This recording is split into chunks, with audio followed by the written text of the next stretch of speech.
Lost sound. No sound. Oh, okay. Let's hold on. Sorry. Hey, Julie. Excited to have you here today with Technical Writer HQ. Can you tell us a little bit about who you are and what you do? My name is Julie Carlino. I've been a technical writer for over 35 years now. I love it. I have always loved it. Um, in between, some contracts have also involved testing and a little bit of programming and some management in there. But I always end up going back to being a technical writer. And walk us through the story of how you got into technical writing. And was it something that you had clarity on early on, or something that you developed clarity with as you were working in maybe other roles? What did that look like? I think most people seem to fall into technical writing. So I always like to write. I've always been writing. My bachelor's degree was a journalism. I was going to be a journalist. And then I had a minor in English. And back then, they hated, this was in the 80s, they hated combining journalism and English as it's two totally different kinds of writing. And they did in at Syracuse University, they didn't have a writing concentration. So you had to do that literature thing of analyzing, and I didn't want to do that. So I created my own English concentration in writing. So it involved creative writing, involved technical writing, and involved procedural writing, everything just a little bit different than all my journalism courses. So it was my technical writing instructor who liked my presentation skills, liked my writing skills, and she come be a contractor with me, a company nearby, be a technical writer. And that's how I fell into it. I had already been writing and doing things like that. So starting off with the formatting and not the writing, but just putting the information together in some kind of format was the background. But then with my teacher's help, I was able to have some mentors there and work with engineers and learn to be a true technical writer. Very cool. And then tell me about what happened when you landed the job. What did it look like to actually start, technical writing for a company and start getting momentum in that role, and the things that you had to do to get momentum there to have a career with longevity? So these are all contracts. Almost all my writing began with contracts. So this was a 1 year contract. And because my teacher was there, it was really easy. She said, here's a manual that had already been written, and what you're going to do is just update it. So it was going through the entire manual, correcting any grammar mistakes, but the formatting was already there. And then testing every single procedure that was there and making sure every step was in it, making sure that there was consistency from the front to the back, and then there were different uh, kinds of things that my teacher didn't like that were in the book, which wouldn't matter to most people, like the word that. She just hated the word that, and so she'd have me take out that, and and so then it was working with the engineers, working with the testers who were also going through and reading it and then putting in their comments. And with that specific job, the engineers and the testers would often give me two different points of view. And so that I would put them both in a room and say, this is what you said, this is what you said. Which one do you want me to write? And then just listen to them argue it out. And but make sure they were on the same page as well. And So how did it feel, starting your career and also taking sort of that leadership communication role to sit down both engineers and you said sort of like QA people, correct? Yep. Together and be able to facilitate that conversation. I feel like a lot of people who start their careers, that would make them very nervous to be able to do something like that. How did you feel? And sort of, I guess, this is something that came naturally to you to be able to facilitate those conversations and work with SMEs, or did you really have to work at it? So these people were so nice and so friendly. They were a spinoff company from me. They were all pretty young. They weren't more than maybe 10 years older than me. So I was a little bit cautious at first, and I was real politically correct in how I said things. But with my teacher being there, she was able to talk me through everything, and having a mentor made the world a difference for that first job. And would you recommend that most technical writers look for a mentor early on? I know some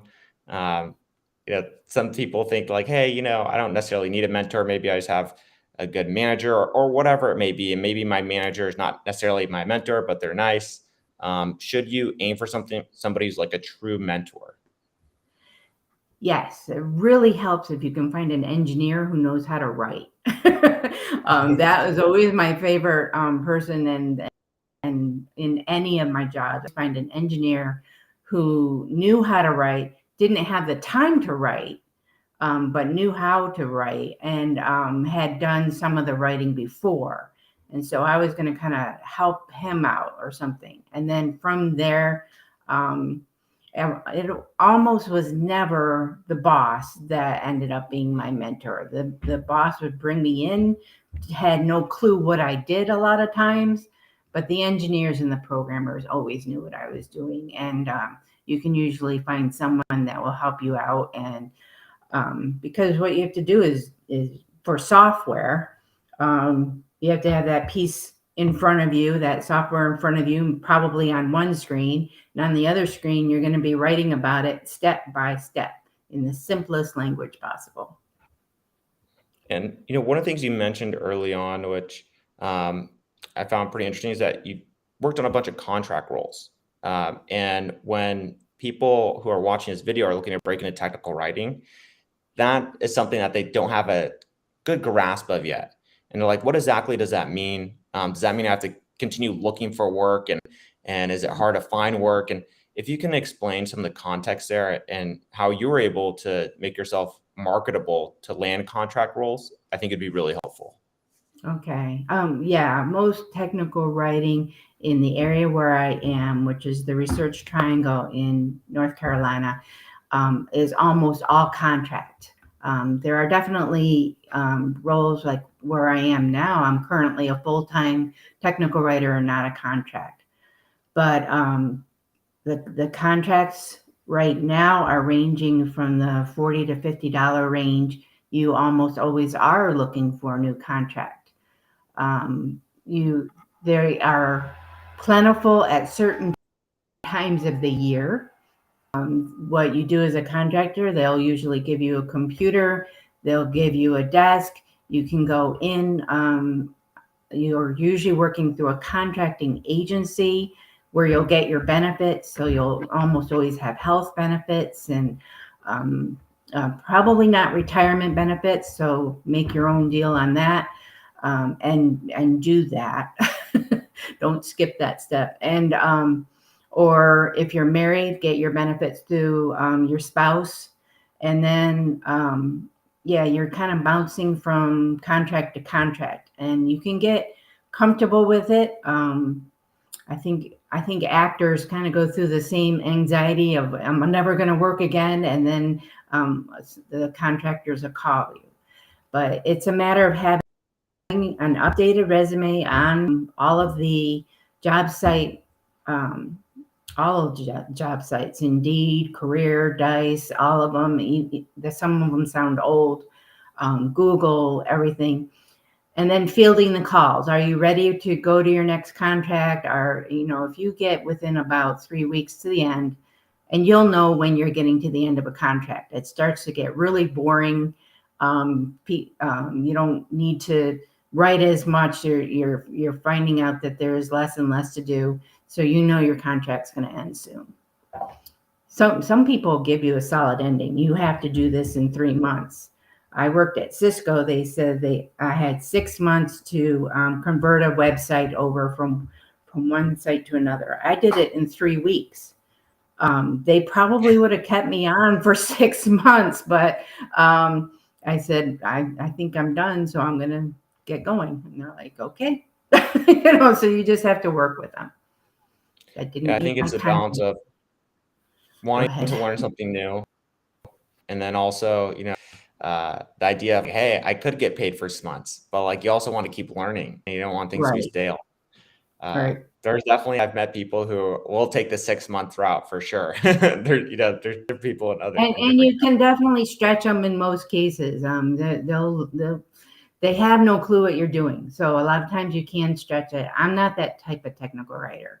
I want to stay busy. I want to know that I'm useful to an organization, and I've got too many recruiters calling me to stay in a spot that gets boring. Yeah, that makes a lot of sense. Would love to hear about some of the cooler projects that you've worked on that you feel like made an impact. And if you could talk about your involvement with those and what that looked like, that'd be great. I have had a lot of fun contracts. Once I moved down from Syracuse, I started working for various companies, but the best ones that I've been working for are the military contracts. So I worked for this one Air Force contract, and I was both a writer and a tester. And so the software was awesome, and you got to blow up things and see what was going to happen. If you blew this city up, where was the wind going to go so you didn't kill the most amount of people and that type of stuff. So I'd come home every day. Would you blow up today? Oh, I blew up San Diego or something.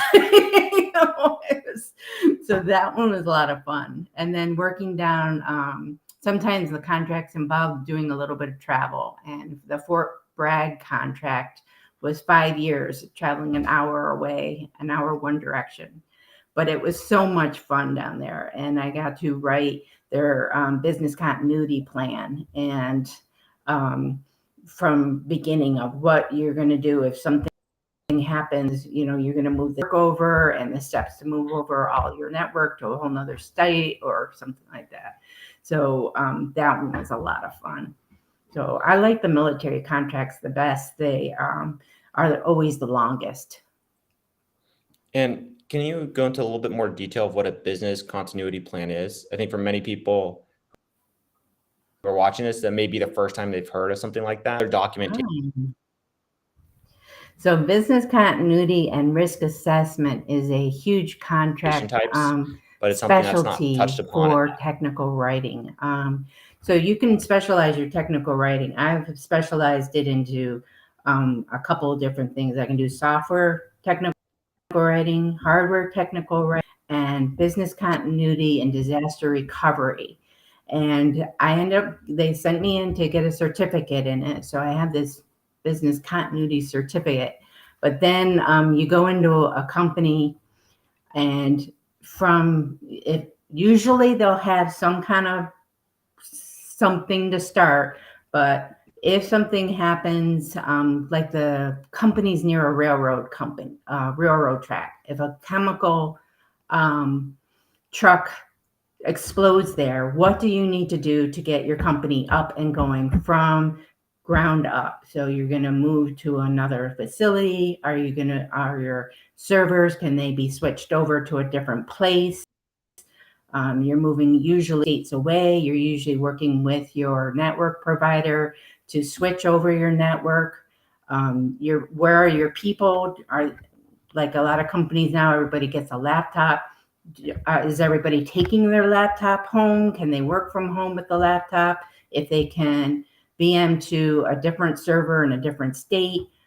So it's what you need to do. So at AT&T, they had rooms full of cots and food supplies and different things for us to stay there. So I was a business continuity writer during 9/11, and I was at home when the first plane went down. I'm en route during the second plane. By the third plane, I had got the phone with our customers, rolling over their networks, following my procedures step by step. And we had tested them every single year. We had to test those procedures. And we're losing access to the people because they're in the second building that's getting blown up. And so the customer support people are just breaking down. And, but those procedures had to be so specific. And because we had tested them not that long ago, we were able to roll everybody over. We rolled companies into motel rooms, everything. And then for our own people, we were safe, but the need was so much that we set up all the cots, and I had all the procedures. This is where they're going to go, and had the diagrams of what direction those cots had to be in and how many feet apart to be healthy and everything like that. And because they had all been tested once a year, we were able to go through and get all the employees up really quickly and put in extra security measures in case, because RTP would be a good bombing site. We also had to add security procedures and everything like that. So it's a really interesting line to get into. It's an easy line business to get into.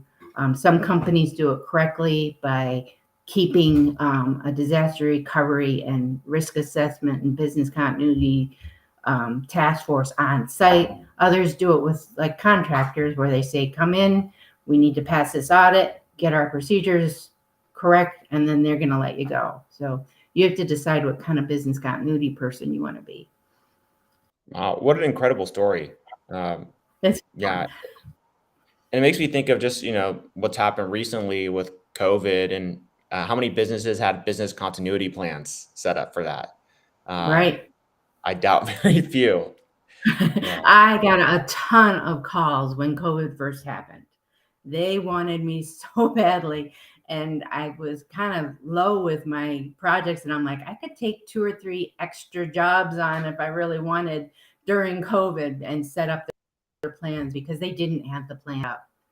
So the worst ones to not have set up and that I try to sell are nursing homes, because they often don't have any kind of plan set up for security and business continuity.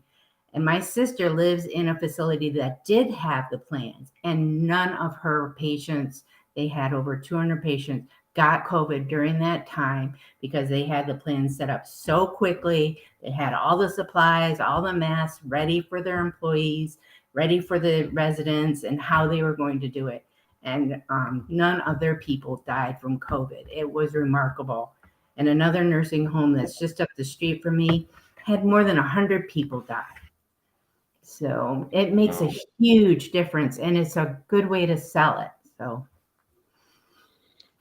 Wow. Yeah, that's pretty incredible. I haven't heard stories like that. And this is like, this pretty shows the impact of really what documentation can do, and just understanding the value of it.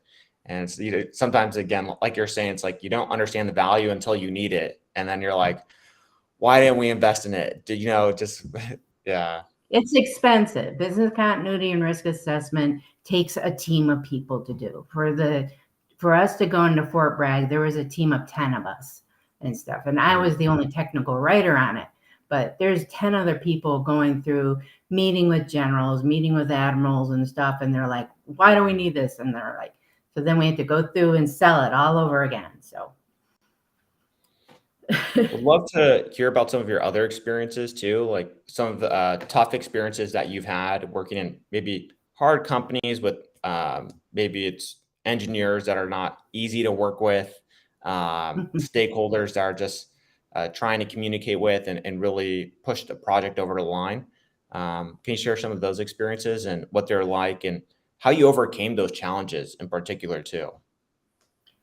The hardest ones are usually when they're global and your engineers are other places. So I kind of, it's harder. So getting information out of engineers is always hard because they think they've done the well enough that anybody can use it. And I'm like, I'm stuck here. I don't know what to do. And so they just look at you like you're an idiot. But I'm like, well, pretend I'm an idiot and explain it to me anyways. So there's a lot of playing down and your own skills. Like, I know how this works, but I really need this engineer to explain it to me his way. And so kind of in journalism class, it was kind of playing the investigator, the bumbling investigator, but getting everybody to explain it to you because you're playing that role. But not playing it down too much because you have to be smart enough to be in that role. So when I'm working with physicists, I'm having to go to the library and get physics books to learn some physics again because it's been since high school since I took physics. But you have to be able to interpret what they're saying. So when I worked with some engineers, there was one at this one company, and they did what their software did was they eliminated the vibrations in helicopters to make it quieter. By counterbalancing a rotor going around, you're going to eliminate a lot of the noise and make them a lot quieter. So these engineers, they're working in it's a hardware. Technical writing is always the hardest. But so you're taking pictures of the hardware and you're trying to explain every single component and what it does and then how it works with the software.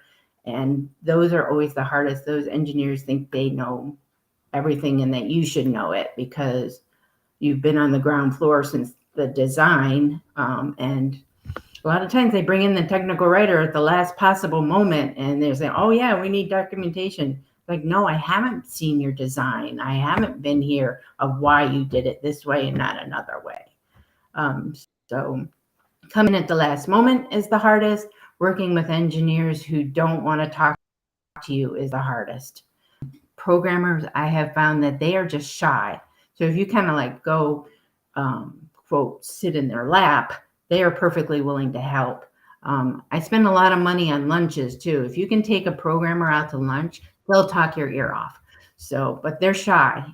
They're introverted. They just want to sit there and computer and their computer screen, and having to talk to someone often scares them to death. Find that if I can find something, maybe there's a snack on their desk, and I can search and find out what that nerd thing is. I will be able to talk to them the hardest. Very cool. I think every kind of writing department needs a lunch budget. I think that's important. Now, one of the things I'd love to hear, your thoughts on is the future of technical writing and where it's going for some of the industries that you're interested in and maybe just the position in general. So as we've seen, different positions have become more popular, like API technical writer, and then software technical writing is seeing a surge. And also people are saying, hey, we're moving more to cloud-based tools like even like Notion, things that are more simple and can integrate with more platforms. So there's a lot happening, and I'd love to hear some of your thoughts on where the future of technical writing is going. API is huge. Do take a programming course. API. Do learn how to do API technical writing. Because every single one of those API things has a description statement of what that code does. And so you need to write those description statements. That one is really hard because you have to learn that kind of code. You have to learn where you can write and and not break the code when you are uploading it into it. So doing a little bit of programming and learning that's working with a programmer, learning what you can do, what you'll have access to, proving that you can do it is a whole other thing. It's huge. So, and all the cloud-based, yes, they're doing lots of coding that all it works, but there's always a place for very simplistic English so that somebody can get it. But keeping it sweet and not filling it in with any fluff is key, because nobody wants to read. But they'll read it when they get into trouble, and you want them to be able to do it very quickly. Learn different kinds of help programs. There's Oxygen and all these ones that will pop up into your software. Learning all of them is very important because people don't want to click on that help button that's going to take them to a screen or anything. They just want quick help. Exactly, am I filling in here? Where is that field going to affect someplace else? So it's important to learn all those different kinds of writing type platforms, FrameMaker, and it's not just MSN Word anymore. So Yeah, so where is it going to true. go in the future? Technical writing, I thought for a while it would go the way of secretaries, where everybody's just making their own travel plans. But I'm seeing secretaries are being brought back. So I'm not sure technical writing is going anywhere in the near future. It will someday. Everybody's going to have to do their own writing. And with programs like Grammarly being loaded onto work laptops very quickly, and people are able to communicate better, it helps. But they still, to write in complete sentences, they need to write with capital letters. The technical writer is always going to be there for your CEO off, because they don't want to sound like idiots. So any of that. Wow. Yeah, I agree on so many of those points. And, Grammarly is one of those companies that you're going, what else is next? And I know GP3 and auto text I love creation has really, Grammarly. I use it all the time. yeah, it's like, I think also it's one of those things, you can't have ego, if it helps you, it helps you, right? And like, Right. Grammarly has been like an Right. incredibly helpful tool and spots so many different things that you just, overlook. It's hard to review lots of text. It just is. Yeah. And I know we've covered a lot here. I'd like to touch upon, a couple more things before we go, which is, if you were looking to hire someone today and to jump into your line of work, and you're like, these are the skills and the person I would be looking for, to join me, what would that person look like, so people have an idea of the way they need to market themselves, maybe the skills that they need to put on their resume to stand out to people such as yourself? I've been a documentation manager, and I hired 30 people for one company, and then I had my own company for a while, and I had about 30 people in that company. I love to hire kids just out of school. I also love to hire engineers who hated being an engineer or a mathematician, and they really wanted to write, but their parents didn't want them to. I love those people because I can put them to work. It's going to make their parents happy. It'll make me happy. So anyone who is willing to learn technology can be a technical writer. If you have to be in today's technology. So I'm looking for someone who has all the latest apps on their phone and they're using them, because that person can get to know all the different technologies, apps, and they just want to learn something new. And then if they turn around and show me that they can write um, very procedurally, then I'll usually hire them. I can mentor the rest. I can show them anything else that they need to do. So the easiest way is, how do you make a peanut butter and jelly sandwich, and making sure that you're buttering, not this side but the flat side, that you're actually opening the jars, that you're using a butter knife and not a big um, chef's knife or something. I've done the demo for my technical writers when I had them. I'm like, you show me how to make a technical writer. They'll go, how to make a peanut butter and jelly. We'll go step by step through it. And they're like, ah. But then we'll do an audience analysis and we'll say, all right, our group, our people already know how to cook. They just want to know what to put on it and what kind of bread and things like that. So then we have to do the audience analysis and figure out how to write procedures at a whole different level. All right. And so now we want somebody who wants to learn how to make peanut before they make the peanut butter and bread. So then we'll do it a whole different level. So you're learning how to do your usability studies for each audience and who you're writing for. Sometimes I'm not writing for just the person that's going to be sitting at the kitchen table. I'm writing for an engineer. That's a whole different level of writing. So um, it's knowing who your audience is, and I can teach that. I can do that, but I need someone who is enthusiastic about the technology. Um, they're going to come in not knowing my technology, but are they willing to learn it? Do they know how to investigate? Do they know how to push buttons left and right until it breaks? That type of thing. I'm all for that type of person. And then if they know how to write basics of procedural writing, I can work with them, and that's who I'd like to work with. Yeah, so many good things there. It reminds me of like if you were to write how to procedural steps on a peanut butter jelly sandwich for maybe a kid, you'd probably use a lot of graphics, a lot of Yep. illustrations. Mm-hmm. Um, Picture and being a thousand words. there was a common Google technical writer interview question where they said, explain tic-tac-toe.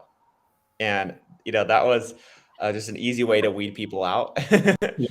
And a lot of people can't do that, and if you go to Google and you type in like, because I went down the rabbit hole, type down tic-tac-toe instructions, you'll find ones that are a page long, one that are like maybe a couple paragraphs long that explain it just as well, but just, in a shorter way. Yep.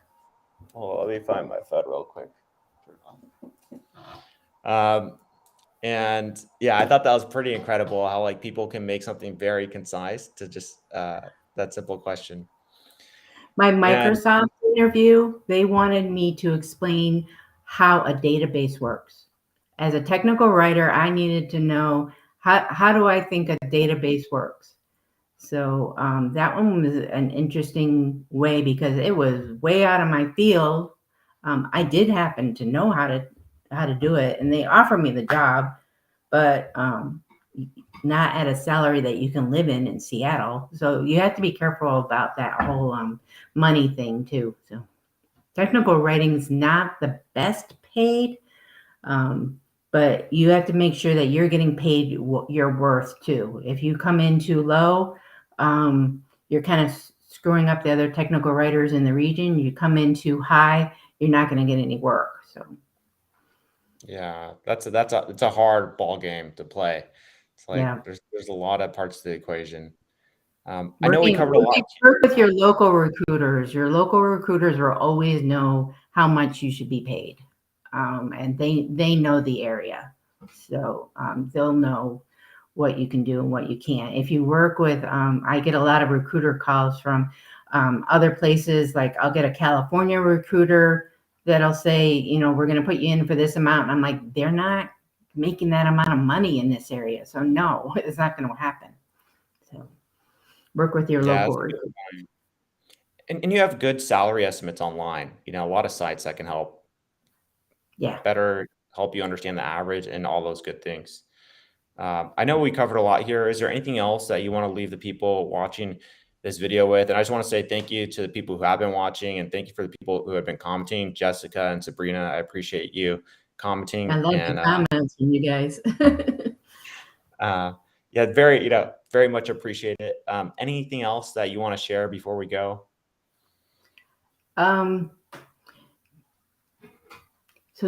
I love being a technical writer and learning about technical writing. Do jump when you're often in a tech field, you can jump into other fields sometimes. Going into testing, going into management, things, just have fun with it. If you are bored doing it, then don't do it.